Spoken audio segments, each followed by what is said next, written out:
Roots by nature are very unique. They're all very different, but there's a few key aspects that are made up in how to ride them. So the first couple things is knowing where your entry and exit points are. So looking ahead, making sure that you're looking to where you're going so that you can get to that end point. Don't be looking down the hill. Roots often have a tendency to guide you and direct you down the hill because of their angle. So this is something you've got to be aware of. What you want to do is you want to use a weighting and unweighting technique. Basically, this comes down to finding patches in between the roots where you can compress in to maximize your grip and then bounce yourself either up the camber or over those roots. So basically I'm unweighting so that my suspension decompresses and allows the suspension to absorb a lot of the bigger impact. So when I'm riding over some of the smaller roots, I can maybe compress into those just before I get to some of the bigger roots, and that'll unload my suspension, allowing the suspension to do more work when it's fully open. Once I come down again, I can compress into the next section and just trying to maximize my suspension. Braking, I'm ideally not trying to brake, I'm rather feathering my brakes, trying to keep as much momentum as possible, and if I am braking, I'm doing a nice consistent braking. I'm not trying to do any hard stopping motions, so I'm not trying to really weight and make my wheels heavy, because when I make my wheels heavy, the angles of the roots are going to guide my wheels, will often guide them, maybe wash a wheel out or just redirect me. So with roots, make sure that you know if you need to look for any exit points, because often a lot of the time they'll just guide you in a different direction or might steer you somewhere that you might not be intending to go. Hey guys, quick reminder, if you haven't liked and subscribed already, if you could, I'd much appreciate it. I'm really enjoying making these videos and I'd love to carry on doing it. Enjoy.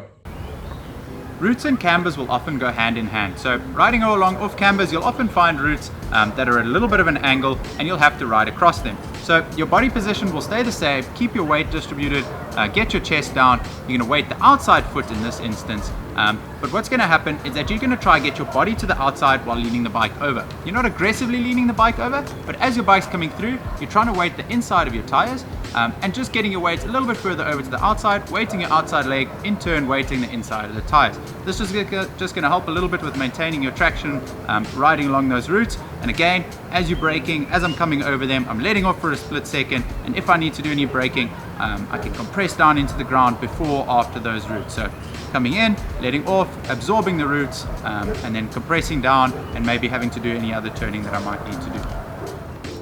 When riding roots, where you're looking and the exit of the roots is going to be important. So for example, here I have two options. I can go outside or I can go inside.